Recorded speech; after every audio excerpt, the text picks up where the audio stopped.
Bonjour les amis, j'espère que tout le monde va bien ce matin. Alors, je vous partage cette vidéo sur 25 ans de vie au Canada. 25 août 2001, 25 août 2026, 25 ans que je vis au Canada et vraiment je suis content et béni ce matin de vous partager cette vidéo. Je vous parle de trois versions de la vie. Avant de venir au Canada, je vivais en Haïti pendant 26 ans. La vie en Haïti, c'est une vie que je peux décrire de deux façons. Euh, je parle de la vie en général en Haïti. D'abord, c'est un manque d'accès. C'est un manque d'accès à des ressources. Vous savez, dans le monde, on a beaucoup de ressources, notamment l'argent. Il y a des milliards de dollars qui sont partout dans le monde, que beaucoup de pays ont accès, mais malheureusement, Haïti n'a pas accès à ces ressources. Manque d'accès, un. Deuxième façon que je peux décrire aussi Haïti, c'est le manque de développement de potentiel. Il y a beaucoup de potentialités en Haïti. Je vois notamment des gens qui sont très intelligents, mais qui n'ont pas pu développer. Et donc, tout ça fait en sorte que Haïti, c'est un pays pauvre. Donc, la vie en Haïti, en résumé, c'est une vie pauvre. C'est pas dans le sens péjoratif, mais dans le sens, comme j'ai expliqué, un manque d'accès et dans le sens aussi de manque de développement de potentiel. Alors j'ai vécu là pendant 26 ans. Ça, c'est la première version de vie. La deuxième version que j'ai vécue, c'est la version au Canada. Je suis arrivé ici le 25 août 2026, 2001, pardon. Euh, J'étais vraiment émerveillé, vraiment ébloui par la vie au Canada quand je voyais tellement de ressources. Je voyais également les systèmes, je voyais également comment les gens ont pu, pendant des années, pu résoudre beaucoup de problèmes. Je voyais vraiment qu'il y a eu beaucoup de progrès au niveau humain. J'étais vraiment ébloui par ça, ébloui par la vie riche. Donc c'est la deuxième version, la vie riche. Donc, vie riche, une vie vraiment qui a tellement de ressources, des systèmes qui fonctionnent et des gens qui continuent d'améliorer les systèmes. C'est ça que je peux dire par rapport au Canada. Mais à travers cette vie riche, il y avait une grande pauvreté pour moi personnellement. Il y avait une grande souffrance. Et au Canada, j'ai vécu tellement de choses terribles aussi.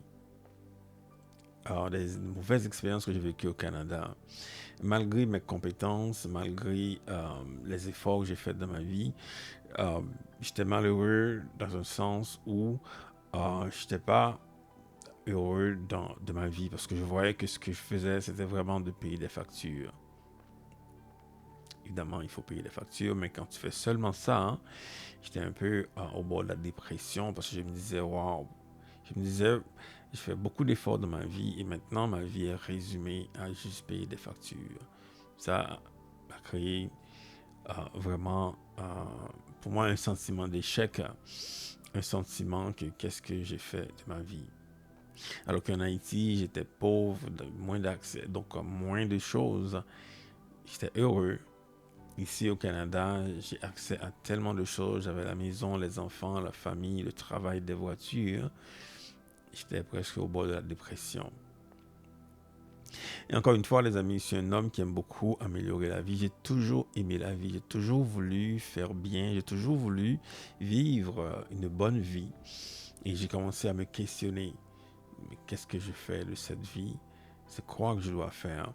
C'est ainsi qu'en 2013, donc, je voulais bâtir une compagnie avec un ami. On faisait beaucoup de démarches pour bâtir une compagnie, pour un peu améliorer la vie, améliorer ce qu'on vivait.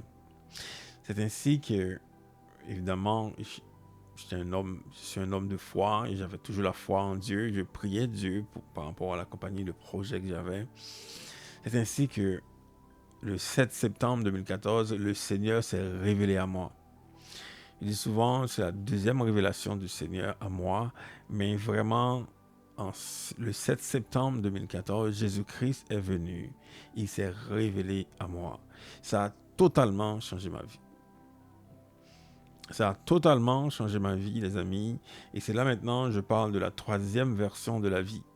Alors que j'ai expérimenté la vie pauvre, la vie riche un peu au Canada, hein, et en 2014, j'ai commencé à vivre une autre version de vie. C'est la vie abondante. La vie abondante, c'est une promesse du Seigneur lui-même quand il parlait avec ses disciples. Vous savez, Jésus était au bord de la mer avec des disciples. C'était des gens pauvres, là.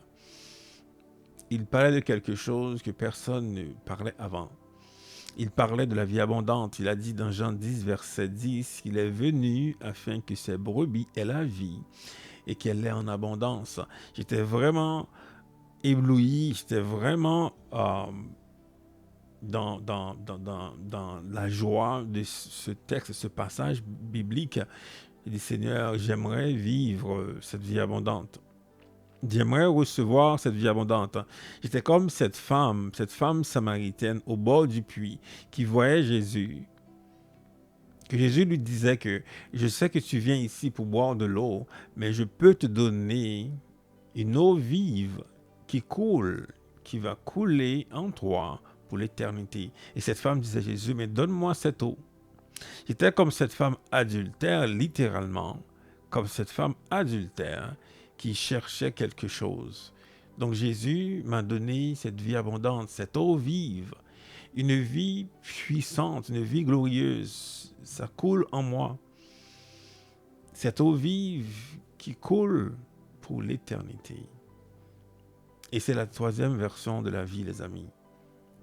La troisième version de la vie, c'est la vie en Jésus-Christ, la vie abondante, cette eau vive. Cette eau vive est Jésus-Christ lui-même. Dieu a dit dans Jérémie 2, verset 13, un passage que j'aime beaucoup. Dieu a dit dans ce passage de Jérémie 2, verset 13, que mon peuple a commis un double péché. Ils ont abandonné moi qui suis l'eau vive pour se creuser des citernes crevassées qui ne retiennent pas d'eau. Il y a beaucoup de gens aujourd'hui qui regardent cette vidéo, qui sont en train de courir partout, essayant d'améliorer la vie, essayant de vivre une meilleure vie, essayant d'avoir une vie riche. Beaucoup de gens essayent ça, là. C'est pas mauvais. Mais la meilleure version de la vie, c'est la vie abondante en Jésus-Christ.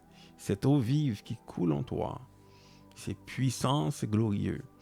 Et c'est ma prière pour toi aujourd'hui qui regarde cette vidéo. Peu importe la situation aujourd'hui, peu importe que tu sois dans un pays où il y a manque de ressources, manque de développement, peu importe que tu sois dans un pays riche, mon message pour toi aujourd'hui, en Jésus-Christ, tu peux vivre cette vie abondante, l'eau vive. C'est tellement glorieux, c'est tellement puissant. Et c'est ça que Jésus est venu donner, les amis. Il vient te donner la vie abondante en lui. Et ma prière, c'est que tu le cherches. Tu le cherches aujourd'hui, à tous les jours. À tous les jours, je me lève, même si je travaille encore, je fais les mêmes choses, mais j'ai une autre version de vie. Moi qui aime la vie, moi qui ai toujours aimé la vie, mais j'ai la vie abondante.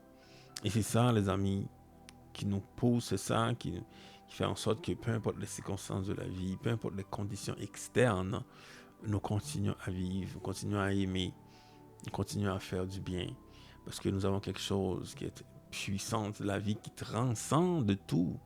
C'est une vie qui est transcendante. La vie abondante, l'eau vive qui coule en moi. Et c'est quelque chose que j'espère pour tout le monde, pour toi qui regarde aujourd'hui. J'espère que tu vas chercher le Seigneur. J'espère qu'à tous les jours que tu vas le chercher. La Bible dit, Dieu a dit lui-même dans Jérémie 29, verset 13, « Si tu me cherches de tout cœur, tu me trouveras. » Un cœur sincère, c'est un cœur repentant. Si aujourd'hui tu as un cœur repentant, tu cherches le Seigneur avec un cœur sincère, il va se laisser trouver par toi. Et en Jésus-Christ, tu vas pouvoir vivre la vie abondante, l'eau vive qui coulera en toi. dès maintenant et dans toute l'éternité. Sois béni, reçois la paix du Seigneur et bonne journée à toi. À bientôt. Bye bye.